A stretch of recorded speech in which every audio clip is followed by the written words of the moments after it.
ఈరోజు నేను మీకు చదివి వినిపిస్తున్న కథ కోరిక అవసరం. రచన జొన్నలగడ్డ రామలక్ష్మి గారు. ఇక కథలోకి వెళ్ళిపోదాం. విదేహ దేశపు రాజు ఒక రాత్రి మారువేషంలో నగరంలో తిరుగుతూ ఒకచోట కాలికి రాయి తగిలి కింద పడ్డాడు. తలకు కాలికి గాయమైంది. పక్కనే ఉన్న పేదవాడు ఒకడు చటుక్కున రాజును లేవదీసి ఒక చెట్టు కిందకి చేర్చాడు.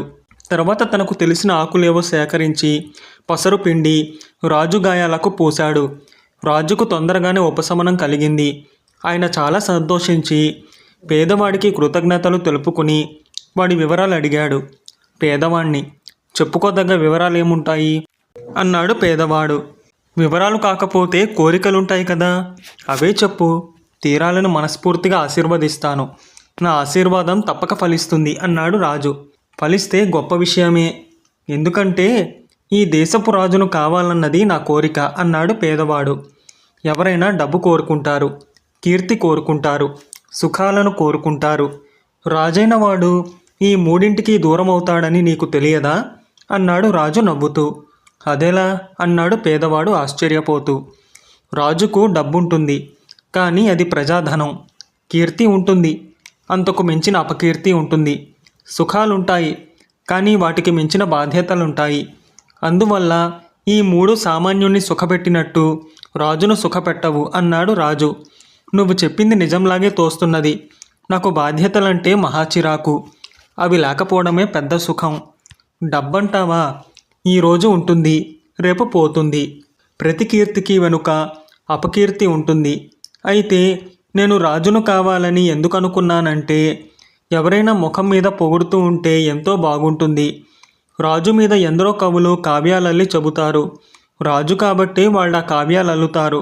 సామాన్యుడికి ఆ అదృష్టం లేదు కదా అన్నాడు పేదవాడు.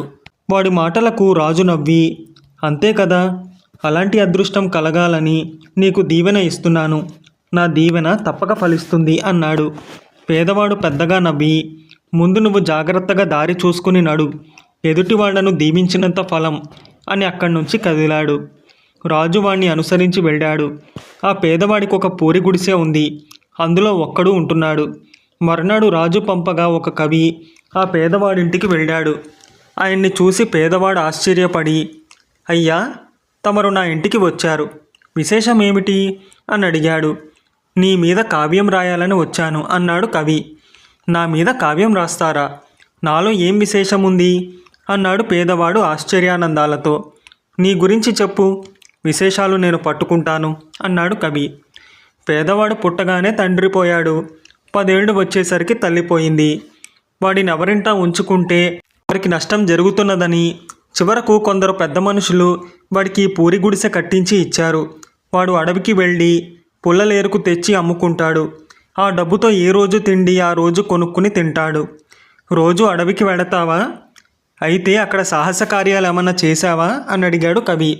ఒక్కసారి నక్క కనిపించింది, పారిపోయి వచ్చాను. ఆ తర్వాత 2 రోజులు అడవికి వెళ్ళలేదు. కానీ రోజులెలా గడుస్తాయి, మళ్ళీ వెళ్ళడం మొదలుపెట్టాను అన్నాడు పేదవాడు. నీలో దయాధర్మ గుణాలు ఎక్కువ, కష్టాల్లో ఉన్నవారికి సాయపడుతుంటావు కదా అని అడిగాడు కవి.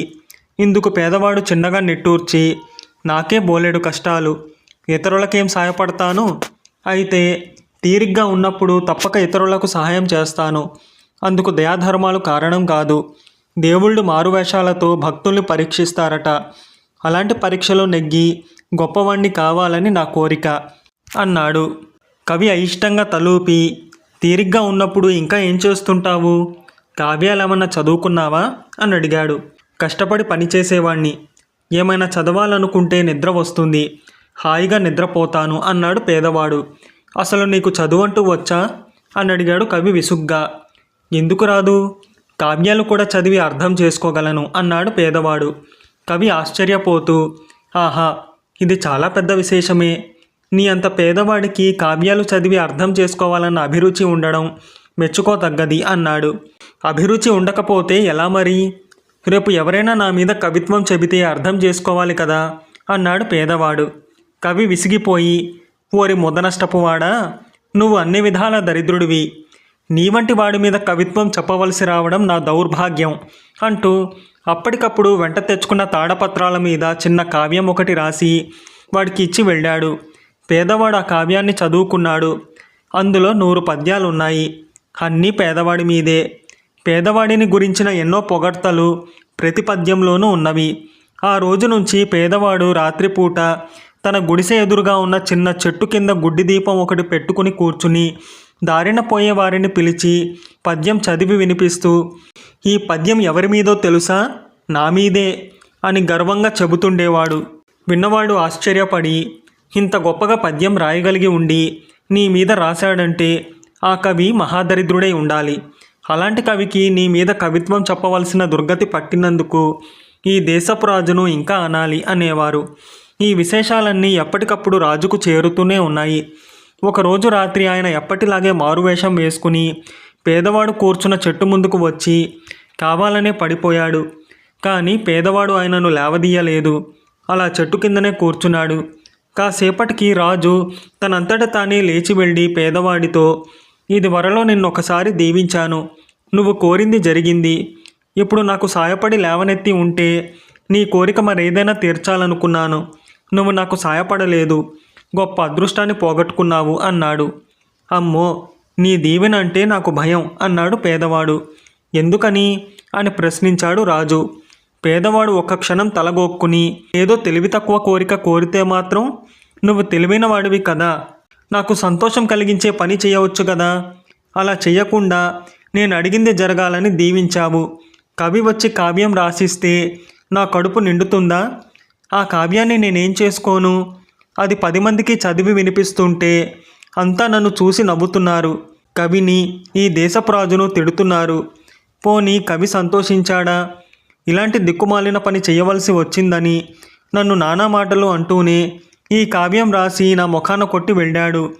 నీ దీవెన వల్ల ఒక్కరంటే ఒక్కరు కూడా సంతోషించలేదు అన్నాడు. ఆ రోజు నువ్వు అన్నీ తెలిసిన వాడిలా మాట్లాడావు. మరి తెలివైన కోరిక ఎందుకు కోరుకోలేదు అన్నాడు రాజు చిరాగ్గా. పేదవాడు దీనంగా, అయ్యా, కోరికల విషయంలో మనిషికి తెలివి లేదనే భగవంతుడు మనిషికి ఏది మేలు చేస్తుందో తెలుసుకుని ఇచ్చాడు. మనిషి చావు వద్దంటాడు, కానీ చావే కదా జీవితానికి అర్థం ఇచ్చేది. మనిషి రోగం వద్దంటాడు, ఆరోగ్య సుఖాన్ని రోగమే కదా తెలియజేస్తుంది. మనిషి నొప్పి వద్దంటాడు, నొప్పి లేకపోతే మనిషి గాయాన్ని ఎలా గుర్తించి చికిత్స చేయించుకోగలడు? అంతగా తన మేలేదో తెలియని మనిషికి నచ్చనివెన్నో దేవుడు మనిషికిచ్చాడు. మనిషి సుఖం కోరి నువ్వు దేవుడివని నమ్మి తెలివి తక్కువగా నేనేదో కోరితే నువ్వు నాకదే ఇచ్చావు. నీలో శక్తి ఉంది, కానీ నువ్వు దేవుడివి కాదు. నీ దీవెన వల్ల ఇప్పుడు నాలో ఉపకార గుణం కూడా నశించి ఇతరులకు సహాయపడడం మానుకున్నాను అన్నాడు. అమాయకంగా అన్న పేదవాడి ఆ మాటలలో తనకు హెచ్చరిక వినిపించింది రాజుకు. మర్నాడే ఆయన పేదవాడికి పని కల్పించి జీవితం సుఖంగా గడిచిపోయే ఏర్పాటు చేశాడు. రాజ్యంలోని మిగతా ప్రజల విషయంలో కూడా వారి వారి కోరికలను బట్టి గాక అవసరాన్ని బట్టి సహాయపడుతూ క్రమంగా తనంతటి గొప్ప రాజు లేడనిపించుకున్నాడు. మీకు కనుక ఈ కథ నచ్చితే లైక్ చేయండి, మీకు తెలిసిన వారికి షేర్ చేయండి. మీ విలువైన అభిప్రాయాన్ని తప్పకుండా కామెంట్ చేయండి. నా ఛానల్ని సబ్స్క్రైబ్ చేసుకోండి. పక్కనున్న బెల్ బటన్ని యాక్టివేట్ చేసుకోండి. నేను పెట్టే కొత్త వీడియోస్ మీకు నోటిఫికేషన్ రూపంలో వస్తాయి.